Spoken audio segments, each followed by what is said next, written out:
HCV question number 5 chapter 2 है ना, exercise का है ना। क्या कह रहा है कि एक क्वेश्चन, एक फिगर गिवन है ना, आपको इस तरीके से एक फिगर गिवन है। This one is your origin, there is a vector, this one what is it, OA and having magnitude 2 metre. दूसरा वेक्टर है DE, यहां पर क्या है, DE है ना, दिस वन, और इसकी मैग्नीट्यूड जो है 1 मीटर है। और एक तीसरा वेक्टर है this one, this is BC, ठीक, और ये यहां से एंगल बना रहा है 60 डिग्री। मैंने आपको बहुत अच्छे से ये बात समझाई थी कि parallelogram law of vector addition जो है वो सिर्फ और सिर्फ 2 वेक्टर के लिए जो है बहुत ही आसान रहता है, लेकिन अगर मोर देन 2 वेक्टर्स हो तो उस जगह पर वेक्टर की एडिशन जो है वो आपको कंपोनेंट मेथड से करनी चाहिए। कंपोनेंट मेथड इस्तेमाल करने के लिए आपको क्या करना होगा कि सर आप चाहें तो यहीं से भी कर लें, लेकिन आपको कंफ्यूजन ना हो, अब उसके लिए बेहतर यही है कि आप इसको शिफ्ट करा करके यहां पर ले आए, है ना, ओरिजिन पे ऐसे, दिस वन, ठीक, और ये एंगल यहां से कितना बना रहा है 60 डिग्री। और ये आपका जो DE वेक्टर है, sorry this one is D है and this one is E, DE vector को एज इट इज यहां पर शिफ्ट करा दें, दिस वन। DE वेक्टर का मैग्नीट्यूड कितना है सर, 1 मीटर, और BC वेक्टर का मैग्नीट्यूड जो था वो 1.5 मीटर है, this one is 1.5 metre, this one, है ना। तो अब इन तीनों को मुझे क्या करना है सर, इस तीनों को मुझे क्या करना है, जोड़ना है ऐसा। अब हम क्या करेंगे सर, देखिए इस वेक्टर का x कंपोनेंट और इस वेक्टर का y कंपोनेंट, इसको हम 2 पार्ट में ब्रेक कर लिए। फिर उसके बाद जो है दिस BC को, यहां से ये पॉइंट आपका ये हो जाएगा, तो दिस BC को यहां x कंपोनेंट और y कंपोनेंट, और आपका DE वेक्टर है ना, ये पॉइंट ऑल्सो DE हो जाएगा। तो DE वेक्टर का y कंपोनेंट जो है वो नीचे की तरफ है ना, वो सिर्फ along the y axis, negative y axis है। तो हम क्या करेंगे सर, देखिए रिजल्टेंट कैसे लिखेंगे, resultant is OA vector plus BC vector plus DE vector, है ना। लेकिन इसी रिजल्टेंट, ये OA जो होगा इसी को हम लोग ऐसे लिख सकते हैं, OA x i cap, OA y j cap, समझ गए। इसी तरीके से BC x i cap plus BC y j cap, और ये क्या हो जाएगा आपका DE, ये क्या हो जाएगा आपका DE x i cap plus DE y j cap, ठीक है सर। तो इस वेक्टर को मैंने क्या किया, x और y कंपोनेंट में मैंने क्या कर लिया, ब्रेक कर लिया। तो अब मुझे इसका x कंपोनेंट चाहिए। x कंपोनेंट क्या होगा सर रिजल्टेंट का, तो sir OA x plus BC x plus DE x, this is your resultant का x कंपोनेंट है, ठीक। और आपका ये कितना हो जाएगा RY कितना होगा sir, this is OA y plus BCY, OAY plus BCY plus DEY, ये आपका y कंपोनेंट है। तो सर OX निकाल, जैसे मैंने आपको समझा रखा था कि सर मान लीजिए कोई भी ये डायरेक्शन है ना, और ये आपका कोई वेक्टर है A, तो जिस डायरेक्शन में वेक्टर का कंपोनेंट निकालना रहता है वहां से वेक्टर A की एंगल हम क्या करते हैं, मेजर करते हैं। तो यहां से हमने वेक्टर A की एंगल मेजर कर ली थीटा। तो इस वेक्टर का इस डायरेक्शन में जो कंपोनेंट होता है मैग्नीट्यूड और कॉस ऑफ थीटा, मतलब सबसे पहले मैग्नीट्यूड लिखेंगे, एंगल मेजर करेंगे और कॉस लगा देंगे। तो सर OAX की वैल्यू निकालने के लिए आपको देखिए ये एंगल जो है आपको गिवन है, दिस वन इज 30 डिग्री, है ना, दिस वन इज 30 डिग्री। तो 30 डिग्री के लिए क्या करना पड़ेगा सर, सॉरी 30 डिग्री आपको ये एंगल गिवन है। तो आप OA वेक्टर का x डायरेक्शन में अगर कंपोनेंट निकालना चाहें तो सबसे पहले हम क्या करेंगे सर, इसका मैग्नीट्यूड दिस वन इज 2, फिर cos of 30, this one, BCX चाहिए मुझे, BCX। देखो इस वैल्यू का, इस वेक्टर का कंपोनेंट का जो ये जो आपका वेक्टर है BC, इसका अगर हम प्रोजेक्शन लें तो ये आपका आएगा निगेटिव एक्स एक्सिस पे, है ना। और मैंने आपको कंपोनेंट ऑफ द वेक्टर में बहुत अच्छे से ये एक्सप्लेन किया था कि किसी भी वेक्टर का अगर प्रोजेक्शन उसके एक्स एक्सिस पे जाता है, नेगेटिव एक्स एक्सिस पे, तो उसका कंपोनेंट जो है वो निगेटिव में लिखते हैं।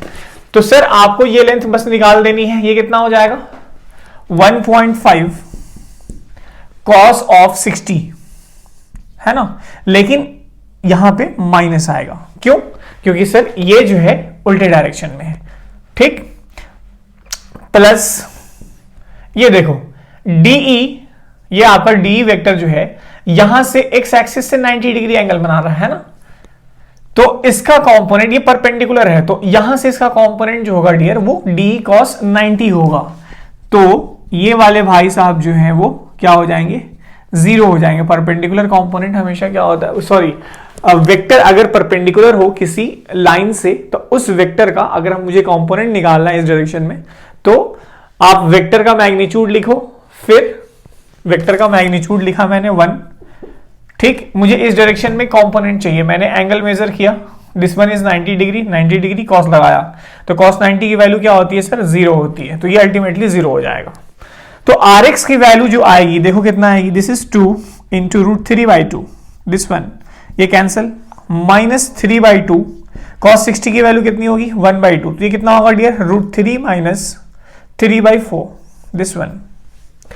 √3 की वैल्यू कितनी होती है सर 1.73 माइनस 3/4 की वैल्यू 0.75, ये वैल्यू जो आपको आएगी वो अप्रोक्सीमेटली 0.98 के आसपास आएगी Rx की वैल्यू, ठीक, समझ गए। सिमिलरली हम Ry की वैल्यू निकालना चाहते हैं सर, तो Ry की वैल्यू कितनी होगी, देखो ये तुम्हारा OAy, तो ये तुम्हारा कितना था 2 cos 30 था, तो ये कितना हो जाएगा 2 sin of 30।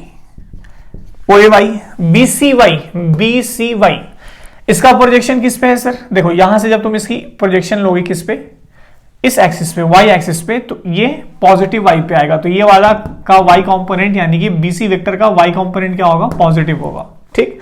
अगर कंफ्यूजन होगी इसको समझने में तो कंपोनेंट वेक्टर का आप वीडियो लेक्चर विजिट कर सकते हैं, उसमें ये बहुत अच्छे से आपको चीजें समझ में आएगी। BC sine of 60, BC sine of 60, BC की वैल्यू कितनी है सर, तो 1.5 यानी 3/2 sign of 60, sign of 60।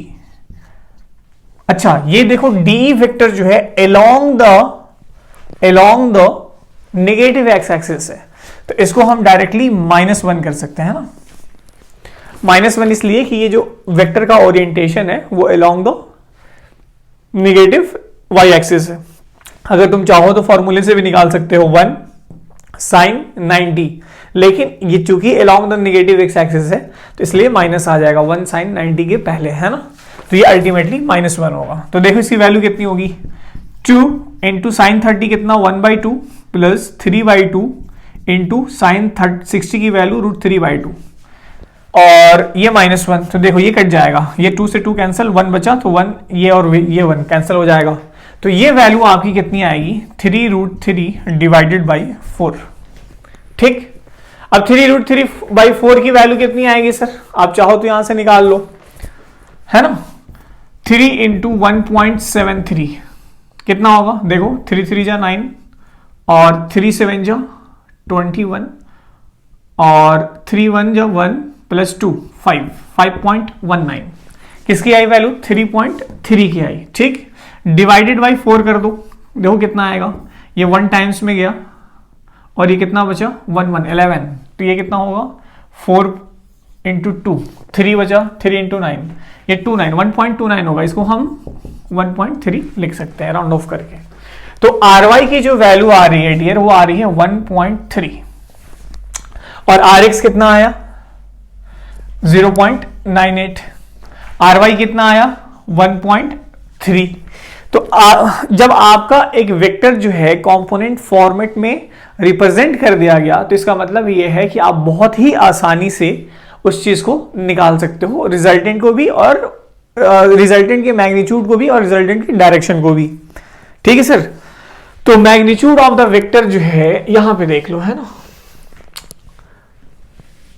This one magnitude of the vector क्या होगा, आर एक्स की वैल्यू क्या होगी डियर, सॉरी रिजल्टेंट मैग्नीट्यूड की वैल्यू क्या होगी, under root R x square plus R y square. This will give you 0.98 का square plus 1.3 का स्क्वायर.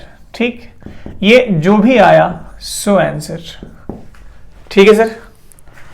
उसके बाद मैग्नीट्यूड हो गया, एक्स कंपोनेंट ये निकल गया, वाई कंपोनेंट ये आया. उसके बाद the angle with the x axis of the resultant. Angle के लिए भी हम जानते हैं सर, एंगल के लिए क्या होगा, सी पार्ट है ना, ये तुम्हारा कौन सा था, ए पार्ट.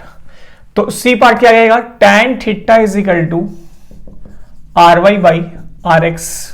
तो थीटा इज इक्वल टू क्या होगा, tan इनवर्स आर वाई की वैल्यू कितनी है sir 1.3 divided by R x की वैल्यू कितनी है 0.98. This will your answer. ठीक है सर, तो आप इसको नोट डाउन कर लें.